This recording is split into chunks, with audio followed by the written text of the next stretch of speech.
ভারত সরকারের অপারেশন সিঁদুর বিষয়ে বিরোধী দলের যে অকুণ্ঠ সমর্থন পাওয়া গেছে, ইসরায়েল নীতি নিয়ে তেমনটা হলো না।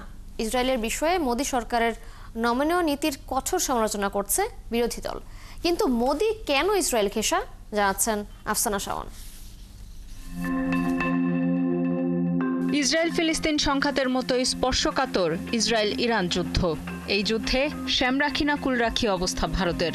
সরকারের তীব্র সমালোচনা করছে কংগ্রেসও। প্রধান বিরোধী দলের সভাপতি মল্লিকার্জুন খাড়গে, সংসদ সদস্য প্রিয়াঙ্কা গান্ধী এবং কংগ্রেস মুখপাত্র জয়রাম রমেশ প্রত্যেকেই সরকারি মনোভাব ও ভূমিকার সমালোচনা করে বলেছেন, বিশ্বগুরু হতে গেলে সাহসী ও মানবিক হতে হয়।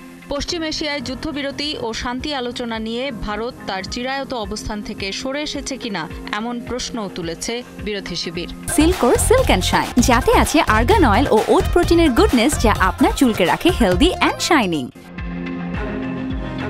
ইরানে ইসরায়েলের হামলার বিষয়ে প্রিয়াঙ্কা গান্ধী এক্সে লিখেছেন, ইসরায়েলের ইরান আক্রমণকে কার্যত সমর্থন করেছে ভারত। এই ভূমিকা ভারতের স্বাধীনতা সংগ্রাম ও সাংবিধানিক আদর্শের পরিপন্থী। সত্য ও অহিংসার পক্ষে নির্ভয়ে দাঁড়ানো এখন সময়ের দাবি। অতীতে বারবার ভারত সেই সাহস দেখিয়েছে। বৈশ্বিক নেতৃত্ব দিতে গেলে ভারতকে সেই মানবিক কণ্ঠস্বর ফিরিয়ে আনতে হবে। ইরানে ইসরায়েলের হামলার বিরুদ্ধে সাংহাই কোঅপারেশন অর্গানাইজেশন SCO একটি বিবৃতি দিয়েছে। ভারত তার অংশীদার হয়নি। মোট 9 দেশের এই জোটে ইরান ও ভারত দুই দেশই আছে, তবে আলাদা একটি বিবৃতি দিয়েছে ভারত। বলা হয়েছে, আলোচনা ও কূটনৈতিক পদক্ষেপের মধ্য দিয়েই মীমাংসায় পৌঁছতে হবে।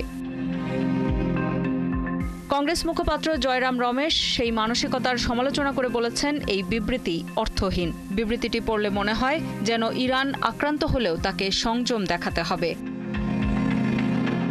ইসরায়েলের সঙ্গে ভারতের সম্পর্ক দিন দিন উন্নত হচ্ছে। দ্বিপক্ষীয় সহযোগিতার ক্ষেত্র, কৃষি, প্রযুক্তি, প্রতিরক্ষা সহ বিভিন্ন দিকে প্রসারিত হচ্ছে। সবচেয়ে বড় কথা, পাকিস্তানে হামলার সময় ইসরায়েলি প্রথম ভারতের আত্মরক্ষার অধিকারের কথা বলেছিল।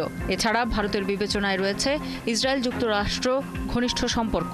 আন্তর্জাতিক মঞ্চে ইসরায়েলের খোলাখুলি বিরোধিতা তাই মোদির ভারতের পক্ষে সম্ভব নয়। ভারতের কৌশলগত অবস্থান অনেক বেশি স্বার্থকেন্দ্রিক।